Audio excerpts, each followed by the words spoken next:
Yo, what's up? Welcome back to another episode of the Sauce. It's time for the NBA Finals. Heat Denver, obviously. I am 46-32 against the spread in these playoffs, 58.97%. So obviously I'd love to finish strong and finish over 60%. That'd be awesome. It's game one. Obviously we're in Denver. Let's get into it. Welcome to the Sauce. The Sauce.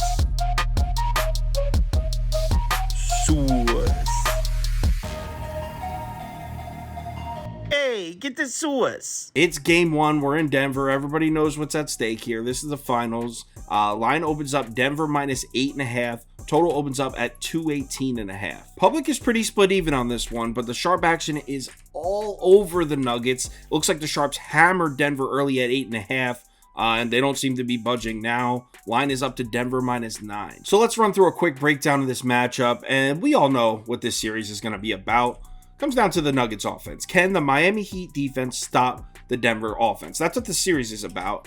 And that's not a slight to the Denver defense. Actually, the Nuggets have had a pretty solid postseason defensively, but the numbers they're putting up offensively in this playoffs is out of control. Check these efficiency numbers out so you can see what I'm talking about here. In these playoffs, the Nuggets are averaging 121.7 points per 100 possessions. That's first in the playoffs by a mile. Just to give you an idea of how nuts that is, Sacramento led the NBA in offensive efficiency during the regular season at 119.7 points per 100 possessions. So the Denver Nuggets in the playoffs would be first in the NBA during the regular season by 2 whole points. They'd be first by far.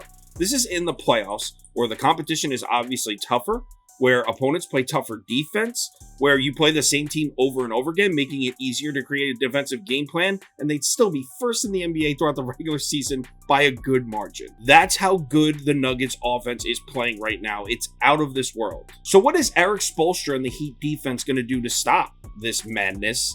And this is where there's kind of some bad news for Miami. The Nuggets are just so different than every team they've seen so far in the playoffs. Actually, Denver's been taking a lot of mid-range shots. 39.1% of the Nuggets' field goal attempts in the playoffs have come from mid-range. That's second only to the Phoenix Suns. Look at who Miami's seen so far in the playoffs. Boston, Milwaukee, New York. Those three teams are 12th, 13th, and 16th in mid-range frequency out of the 16 playoff teams. So this is going to be a completely different look for the Miami Heat defense. So why don't we take a look and see how the Heat have defended the mid-range shot so far this playoffs? And the news doesn't get better for the Heat. They're actually second to last, 15th out of the 16 playoff games.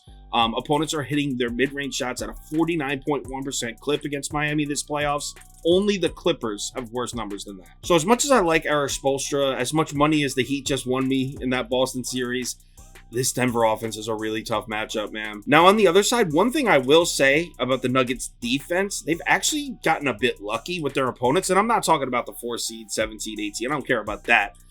I'm saying they've yet to see a team come in and shoot threes on them. Ready for this? Out of the 16 playoff teams, the Phoenix Suns are 16th, dead last in three-point frequency. The Lakers are 15th, second to last in three-point frequency, and the T-Wolves are 12th. Miami is just 10th in three-point frequency in the playoffs. So it's kind of crazy to think that this Nuggets team is playing in the NBA Finals, and they have yet to see a single team in the top half of the playoffs in three-point frequency. I mean, I would have been curious to see how this Nuggets defense handled the Boston Celtics offense going into Game 7. I was like, yo, that's going to be interesting to see this defense try to stop Boston's outside shooting. But nope, they get Miami. Not that the Heat outside shooting is terrible, but it's certainly not the Celtics. In my opinion, I mean, the Nuggets are just head and shoulders better than the Heat.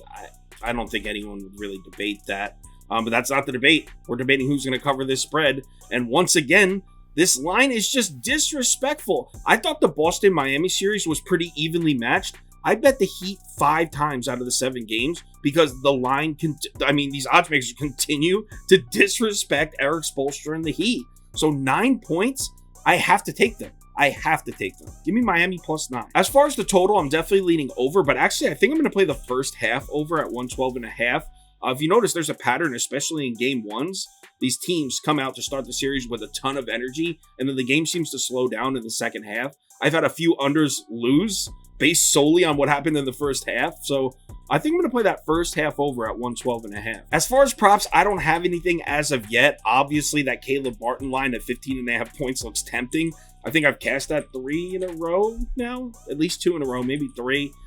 He had a crazy game 7 playing with a ton of confidence. You'd think that would be a bet that hits, but I really haven't decided if I want to go back to that because Caleb Martin, he went crazy in the Boston series. But if you look at earlier in the playoffs, I mean, 15.5 is a crazy line for him. He was not hitting that in the Knicks series or the Milwaukee series. I will definitely have a couple props on the ticket as well as the same game parlay. Those will be posted on KyleKirms.com at 3 o'clock p.m. Eastern time. So if you're interested in that, head over to KyleKirms.com. If anything changes with these bets that I just gave out, I'll let you know on Twitter, so give me a follow there if you're interested. All right, NBA Finals. Remember to have some fun. Let's enjoy it. NBA season's about to end, and we won't get basketball again until October, so let's remember to enjoy the basketball, man, because when it's gone, we'll always miss it.